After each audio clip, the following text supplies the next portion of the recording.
Magandang umaga mga karsiklo. Mayroon na naman po tayong ayusin isang amplifier. Ito, tatak niya ay Megamax. Paggawa po ito sa atin ng isang mabuting customer. Ang issue nito ay yung isang channel ayaw tumunog. At saka may parang may sunog daw to na may umusok. Yan siya.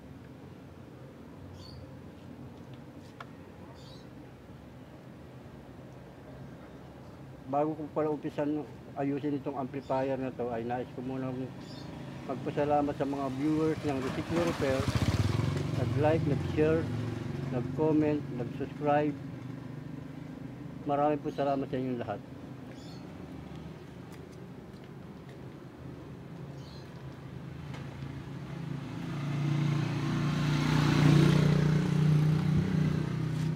Okay, bubuksan ko muna tong amplifier na to para matignan natin kung talagang totoong may umusok ba rito. Ito mga karsiklo, nabuksan ko na yung amplifier. Ayun nga mga karsiklo, may sunog nga talaga siya. Ayan, may sunog siya, tapos puro kalawang. Ito, ano, puro kalawang. Ito, tanggal na nga.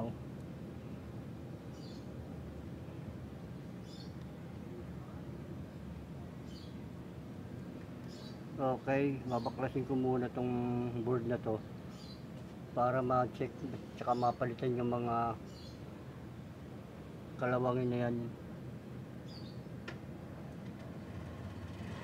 Itong side na to raw buo.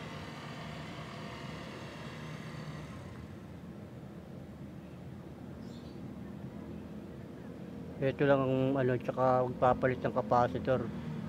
Lobo na itong capacitor. Yun, bloated na. Okay, babaklasin ko lang siya.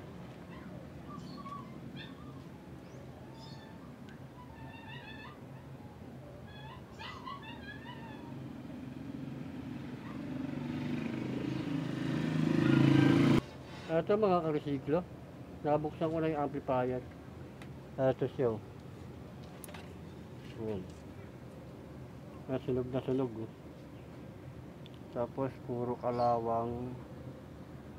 Kaya ito yung ayusin natin, papalitan natin itong mga pyesa na to. Ito yung likod niya. Ayan.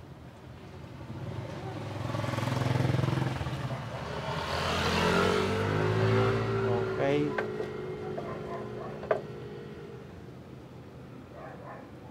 Okay, baklasin ko muna yung mga pyesa. Kasi kailangan ano natin itong mga ano to. Ano, puro kalawang. Ito, kalawang. Lahat na to ng kalawang na to. Mukhang buo naman yung fuse.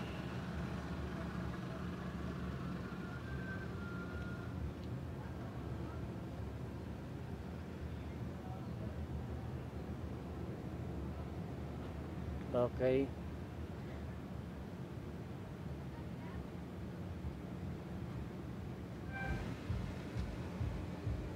Tapos tingnan natin yung ano, yung likod.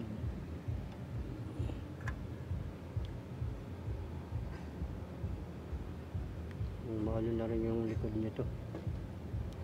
Ilalim.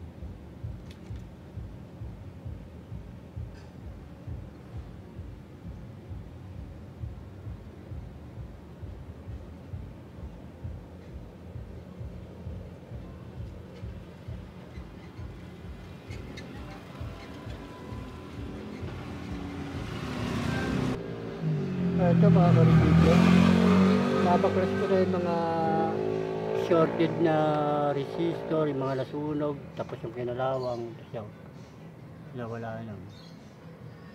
Yan, dito yung mga kalawang dito. Yan, tinanggal ko na pati ito. Ito siya. Kaya yung mga natanggal natin, may mga kalawang.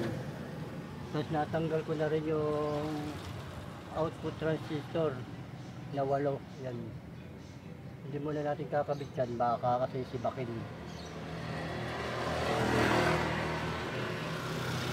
Tinanggal ko lang may mga kalawang. Parang wala na naman ako nakitang may kalawang eh. Kaya kakabitan ko muna ito ng mga bagong resistor tsaka capacitor. Okay, pati yung main capacitor niya tinanggal ko. Kasi lobo. Ito.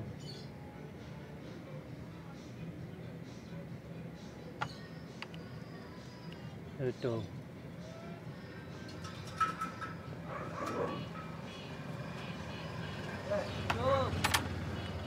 Okay, pakita ko na lang ulit sa inyo pag nakabitan ko na ito ng bagong mga piyesa.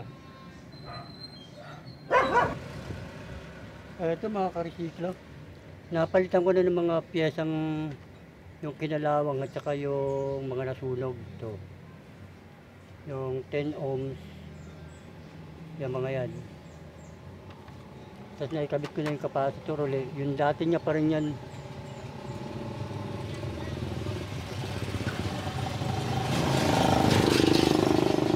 Okay mga karsiklo, mag-check voltage lang ako tapos sabihin ko na lang sa inyo kung okay na siya. Okay. Ito mga karsiklo, nag-check voltage na ako, nag-balancing na ako, zero bias pa rin siya. Kaya magpapalit talaga tayo ng transistor drive. Ito yung mga maliliit, yung 667 saka 647. Kasi wala siyang bias, walang lumalabas na bias yung voltage. Okay, babaklasin ko na naman ulit ito.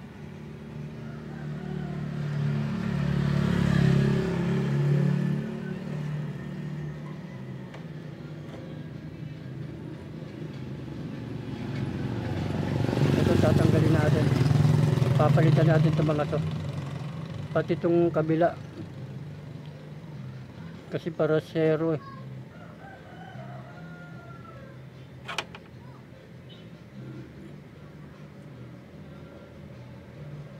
Saka ang bilis uminit ng ano ng transistor niya.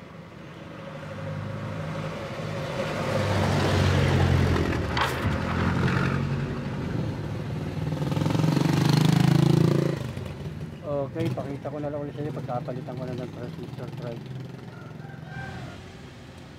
Ito mga karesiklo, kabitin natin yung board ng amplifier. Napalitan na rin natin yung mga transistor drive yan. Ito yung left and right channel. Ito siya. Ito yung left, yung right.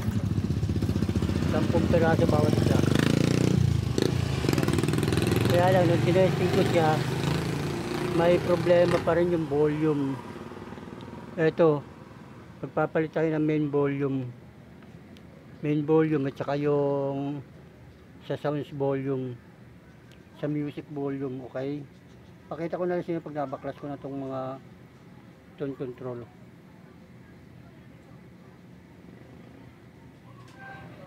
Ito mga karesiklo, binaklas ko na yung tone control. Ito sa master volume at saka master volume ng music. Nilagyan ko muna siya ng W40 para testingin nyo kung makukuha sa W40. Pag hindi, talaga magpapalit tayo. Okay, naglagay na ako ng speaker kasi papower na natin to.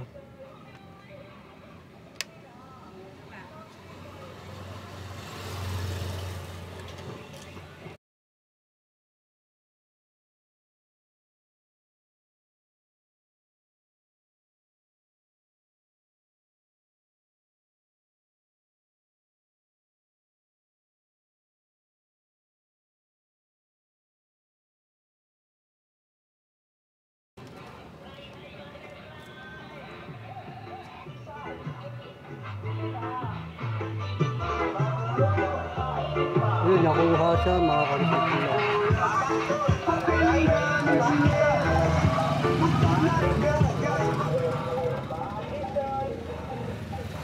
Nakuha na siya mga karesiklo. Pero talagang para sure tayo, palitan na lang natin Tatlo lang palitan natin, yung balance, tapos yung master volume, tsaka yung volume ng music. Okay. Ito mga karsiklo, nabaklas ko na yung volume control niya, yung master volume.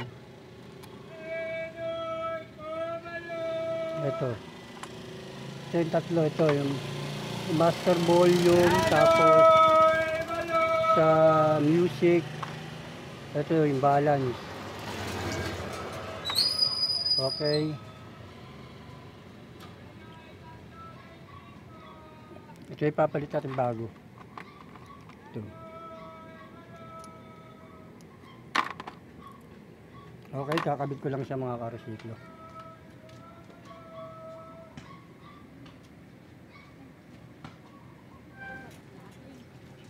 Ito mga karsiklo, naikabit ko na yung bagong balance at saka bagong volume. Ito yung tatlo. Ito yung balance, ito yung master volume, ito yung master volume na music. Okay. Ngayon titestingin na natin kung okay na ba yung left and right. Sasaksa ko lang.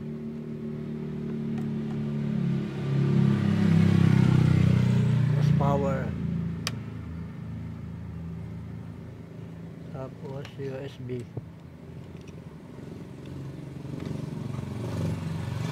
Yan.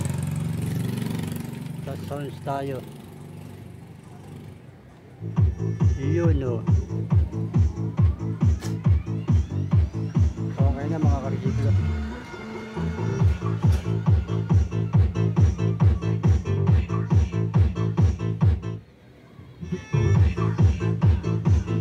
Okay na siya mga karsiklo.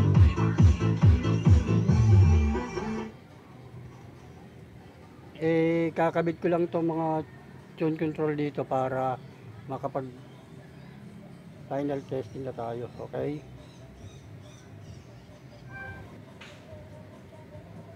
Ito mga karsiklo, naikabit ko na yung tone control, kaya lang hindi ko pa lahat sa tinutornilyo, tsaka hindi ko pa nilalagay yung knob kasi magte-testing pa lang tayo kung okay na yung left and right, tsaka kung okay na yung tunog.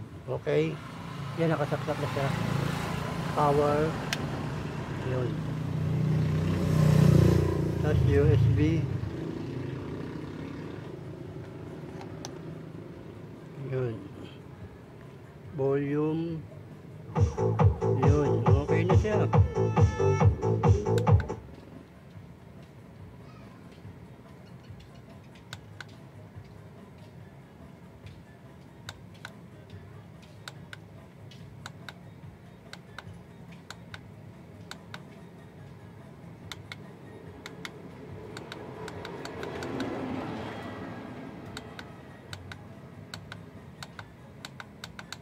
May tama lang yung ano niya, yung USB.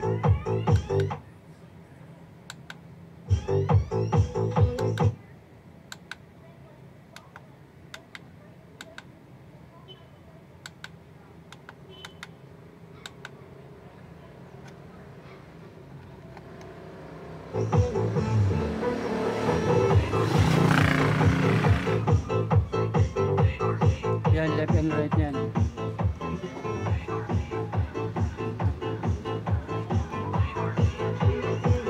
Yan yung balance. Tingnan natin yung balance kung okay ba siya.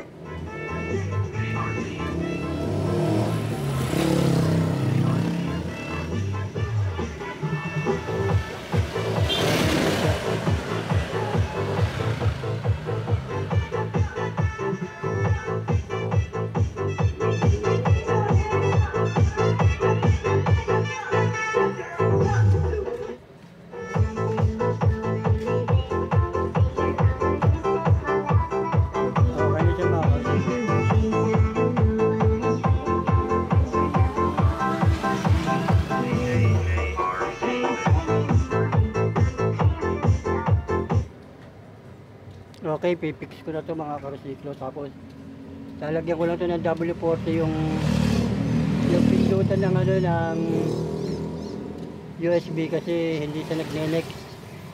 Okay. Tapos mamaya magpa-final testing tayo para sa mic. Kundi kukuha muna ako ng mic. Okay, pakita ko lang ang game. Ito mga karsiklo, nakakuha na ako ng mic. Testingin muna natin itong mic bago natin isara talaga. Kung talaga umaandar, dito muna ito sa mic 3. Mic 3 game.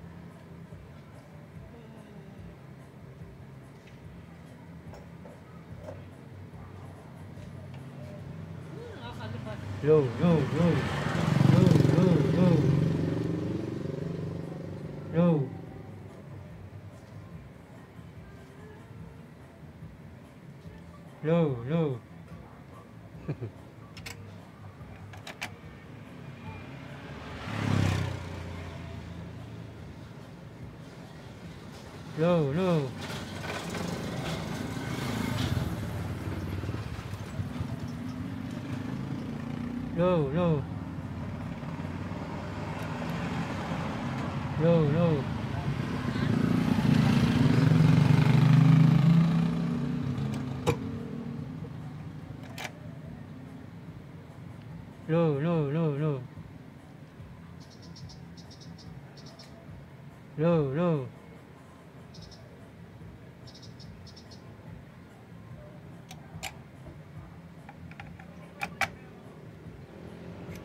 Isang ano lang, mic 1 lang ang umaandar.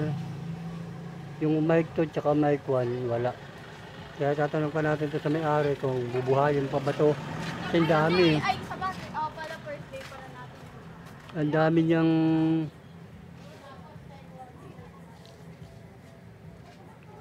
okay. At least kahit pa paano may gumana na isang mic.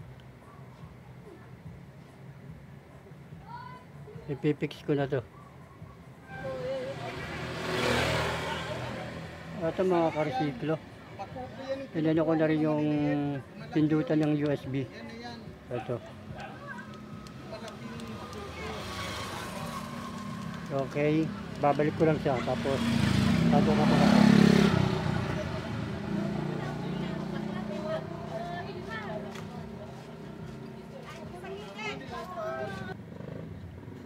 Ito mga karsiklo. Pag final testing na tayo. Naglagay na ako ng input sound natin para rito sa auxiliary dito sa A. Ito rito. Naglagay na rin tayo ng speaker wire, dalawa. Tapos pa-power na lang ang natin kung okay na rin yung tunog dun sa kabila sa aux. Okay, pa-power ko lang. Tapos naka-power na yung ano natin, yung input sound. Ngayon magte-testing tayo kung okay na siya.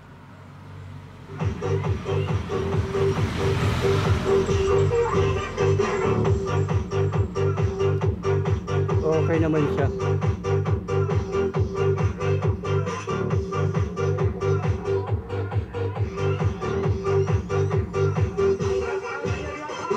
Okay naman siya yung ano niya.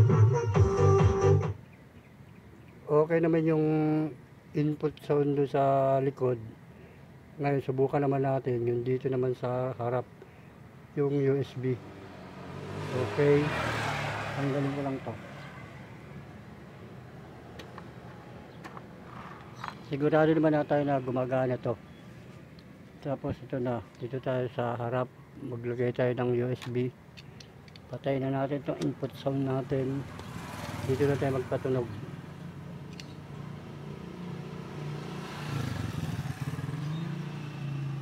Yan.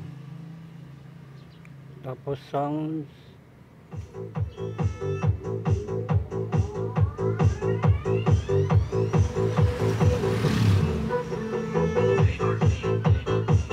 Okay na siya mga kapatid.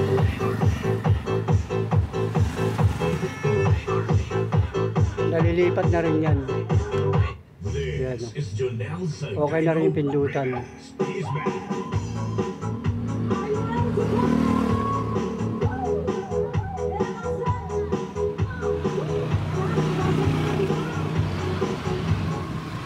Okay, hanggang dito na lang mga karesiklo. May natapos na naman tayo isang paggawa sa atin ng isang mabuting customer. Ang tatak niya ay 733 Megamax. Yan siya. Ano rin siya ng Sakura. Ang naging issue nito ay sunog. Ito yung mga pinalitan. Nagpalit tayo ng transistor drive, volume, master volume, tsaka master volume ng MP3. Tapos balance, ito, balance. Ito yung mga pinalitan natin, itong tatlo na to. Yan lang. Itong mga to, hindi ko na pinalitan, pati ito rito sa mic. Kasi hindi pa kami nag-uusap ng may-ari. Hindi pa siya dumarating. Kaya tatapusin ko na itong video kasi napakahaba na. Okay mga karesiklo. Yan lang mga, yan ang mga naging salarin. Yan. Transistor drive, tsaka volume, tsaka mga sunog na resistor, capacitor. Yan mga napalitan dito. Okay. Sounds ulit tayo.